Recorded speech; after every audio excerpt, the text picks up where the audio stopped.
Hello and welcome. This is Margherita Crystal Lotus, and today we have a topic called Develop Your Healing Gifts, a Beginner's Guide. I am the founder of thecrystallotus.com, and I am a life and business mentor who helps women who wants to get back out of stress and emotional despair and to a life that they like and be happy in. And so today I have a wonderful guest with me. Her name is Jennifer Scott from Scottsdale, Arizona. Say hello, Jennifer. Hi, Margherita and everyone else watching. I know no one else is watching, but hello everyone in case you were. And I'm excited to be here. Actually, it's my first hangout with a wonderful co-host. And I am a clinical hypnotherapist, spiritual counselor, and all-around helper. It's hard to even explain everything I do, but I love to help people and truly believe in healing gifts. That is so awesome. All the way from Arizona, Jennifer. And I am up in Kingston, Ontario. And I moved here 23 years ago from Sweden. So I am a Swedish gal in Canada. And to start off our topic today, could we talk first about what is healing? What is healing for you, Jennifer? Healing for me is wellness. First, I believe that one has to heal self before they can actually work with anyone else, because many people would be working with another person maybe to get away from their own healing. I've done a lot of self-healing. And to me, it's helping someone move towards wellness and joy. Because there's nothing more important than joy, laughing, wanting to laugh, experiencing a pain-free life and a pain-free body, and genuine joy. Margherita? Yeah, I totally agree with you. I have maybe a little thing to add to that excellent definition, and that is to restore our energy body, our spiritual bodies, our mental bodies, and emotional bodies to the natural, happy state, and sort of repair holes and fragments that has happened all through our lifetimes. Yes. So we come back to that place where our aura is intact and beautiful and shining and just radiating, then we are in full health. Absolutely, I completely agree with you. From the deepest part of our being down to the atoms and molecules to the auric field. Do you see the auric field, by the way? I see sometimes auras. Yeah, I get messages. I heal, help other people to heal by tuning in with their frequencies and working with crystals. And I love crystals. They are vibrational tools that can actually open up chasms and shift energy from like this to this. You see, there is a very small shift, right?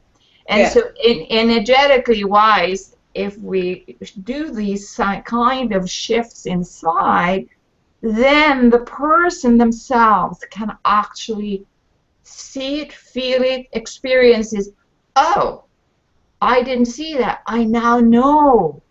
Yes. And so that's what I want for my clients. So, Jennifer, what would you suggest be the first thing to do in order to develop the natural capacity of healing that most every person has? What would you say that is? I guess, first of all, it's being in touch with your gift. Now, many people don't even think about it. I happen to be clairaudient, which means that I hear. I've developed my capacity to hear my angels, my spirit guides, for many, many years.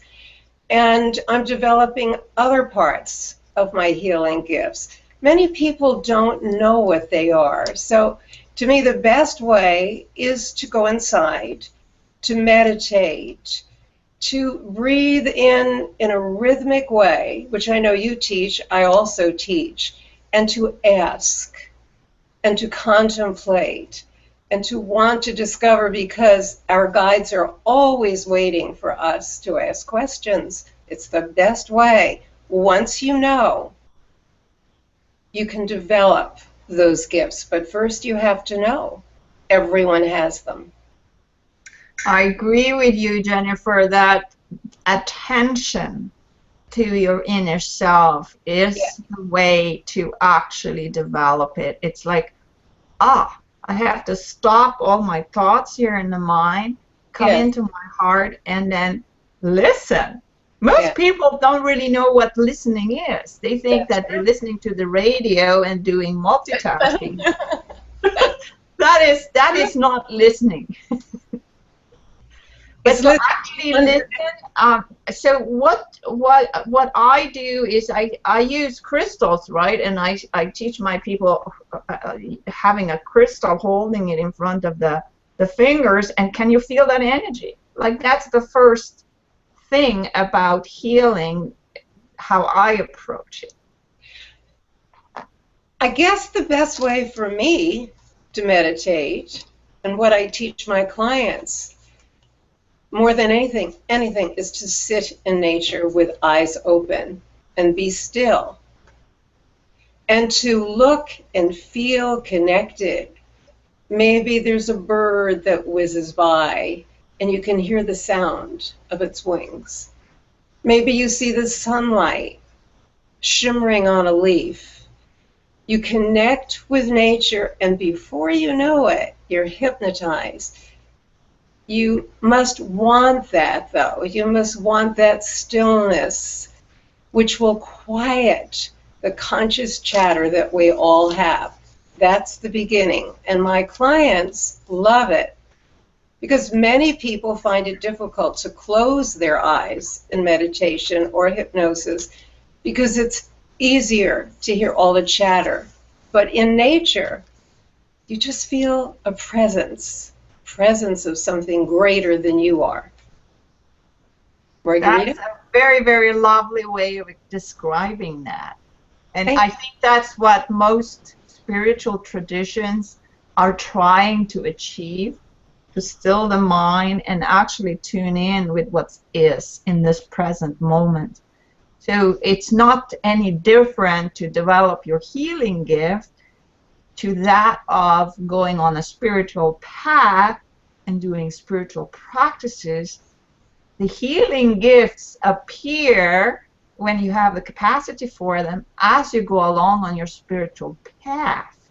Right. And it's not a mystery. It's just uncovering how you are inside. Yes. And you're taking off the overcoats of ideas and beliefs and limitations. I love that. It's peeling away, isn't it? Peeling away what we think is life, the to-do list, the worry, the aggravation, the ups and downs of life. But when you peel away, I find out in nature is a great way to peel away, because it's so beautiful.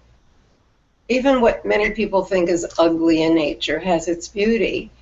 And if you can sit for 20 minutes, just 20 minutes, and breathe in a connection to something that captures your imagination, you will begin to still your mind.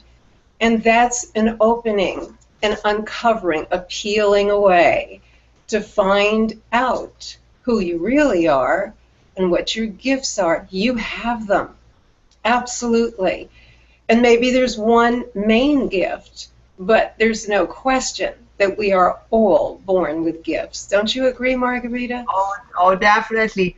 Yeah, and so the gifts can be expressed in different ways. When you Yes. have the awareness of how you integrate with nature, to, for example, then you can sit outside on a bench or in a forest or even walking and be conscious of all of that that's around you. That is the first step.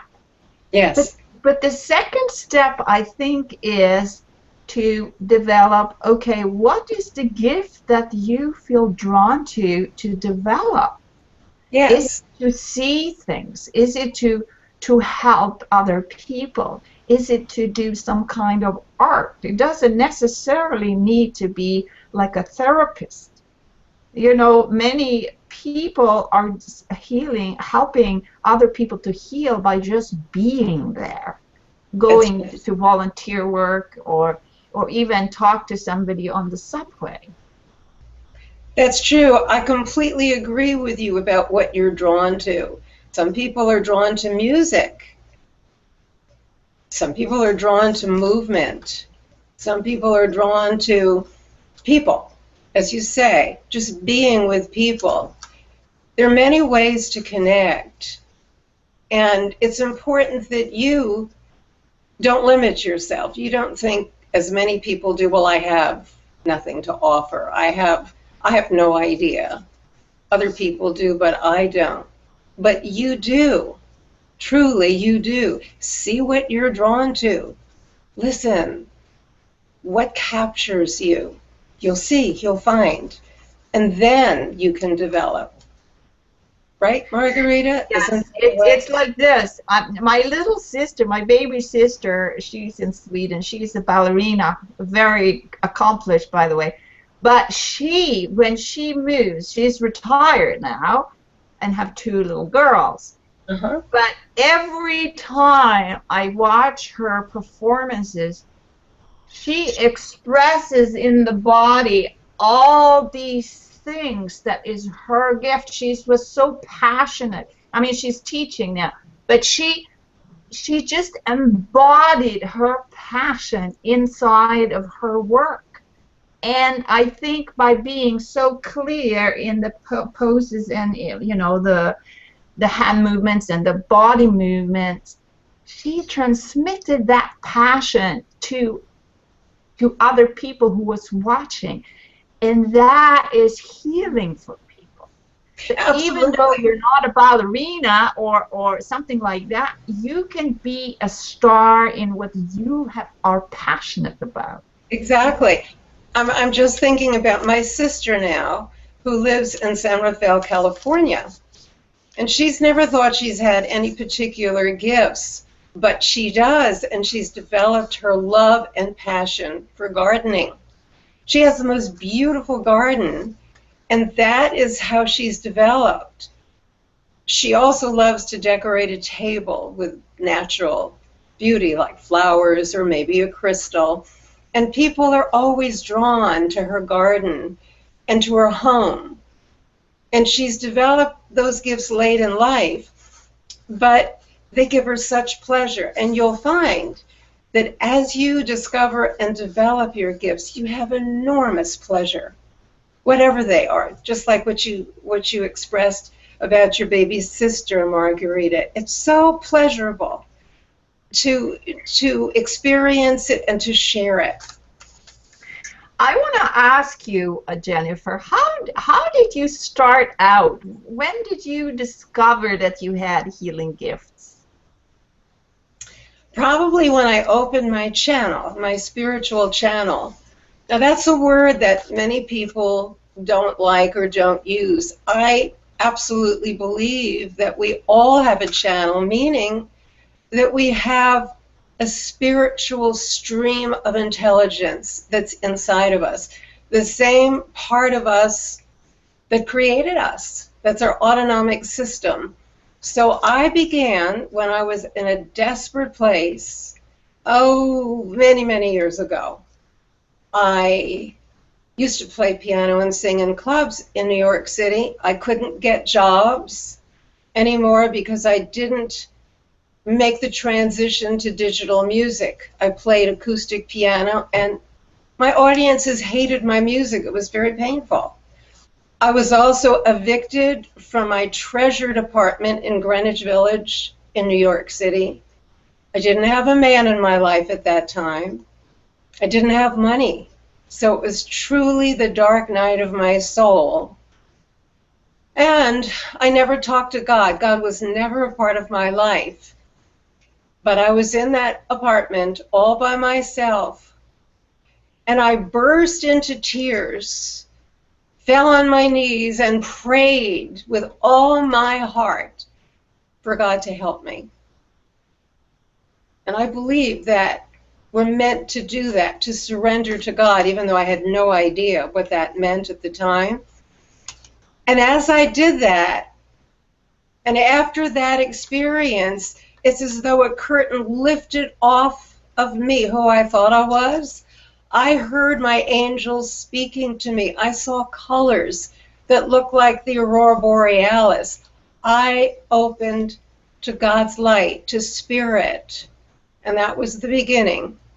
That stream of intelligence that's within all of us opened and awakened for me. And I've developed it over the years, and I am grateful. Just like I said, everyone has a gift. Maybe not like mine, Margherita, or like yours, or your sisters or my sisters, but you have your own inner treasure. I promise you, you do. I am so touched by that story, because sometimes to really experience how we are and what we are, we have to be brought to the edge of our comfort zone. And this comfort zone, I think Spirit and the angels definitely facilitate that, so that we can actually stop, listen, and pay attention, and then drop some of the drama, the overcoats, let's say, and see, this is what I want. This makes me so happy. This is my passion, and this is how I feel about the work I do. And you know, when I see a client from the place of intense fear changes her face and realizes, oh, I can actually do this. I can actually come through this. I don't have to stay in this fear. I can step out into the world of happy people. I can actually access this. It's available for me. I mean, that's an amazing moment in healing when I have seen a few people do that. Oh, it's so touching to hear you say that, to share it, and then to feel my own joy when I see a client emerge. And I'm working with someone right now who was desperate when I first saw her, full of anxiety, full of pain in her body. And she now experiences that the pain has been self-inflicted because of guilt. She has felt so much guilt, which is a whole other story, but many times pain in the body is a feeling in the body that's hiding and an overcoat over joy and pleasure. And she's beginning to realize that and calming down her anxiety and working with me, because Margherita, you probably feel as I do. When you work at a deep level with a client, they have to do their work too. They can't just rely on you. I don't want anyone dependent on me. I want them to grow and develop their own spirituality, their own empowerment. And this particular client is doing just that. It's a joy for me. That is so great news, because I can't heal anyone. Exactly. Each person can only heal themselves. It's like you bring the horse to the water. The horse can choose to drink from the water or not. I can't make that choice for that. So I don't think my clients are horses, but it's just, but some of them are stubborn. Right. It's like a horse can be. Like When I'm seeing more unicorns that doesn't want to step into their full role. I'm still seeing that image. It's Yeah. quite funny because you can't make anyone do anything. Yeah. Never. And it's so important if you have a healing gift that you want to develop and you think that and you say that I'm healing this, I'm healing that. No, that's not possible. Not Right. even the Buddha can heal anything. Jesus Right. can't heal anything without the person's permission. Right. And that's why he was sort of so successful because the people who he healed sort of, they believed it was possible, and all he did was opening that channel so that they could step into it. Right. And that's the gift. That is when, if you can take that and think about that, you're well on your way to develop any kind of healing gift that you have for yourself. Absolutely. I completely agree with you. Okay, so we're nearing to the end of this episode. Is there any a story or something that final words that you want to say about this topic? Let me see. I just want to send out love because love is always the way. So I'm sending you love, Margherita, and sending love to anyone and everyone who's on our hangout, because it's through love, through opening the heart, that you will find peace and you will find pleasure and you will find your purpose. And I wish you a celebration of that. Thank you so much, Jennifer, and I hope that we can do another episode or many episodes in the future. And what I want to tell you is that I have so enjoyed speaking with you, Jennifer, and for everybody who is listening, please go and do something to develop your healing gift. Go sit in the garden. Go plant something. Go walk in the forest and tune in and see what is it that is that you are so passionate about that you can develop. So until we see you next time, thank you so much, and we'll Thank you, Margherita. I've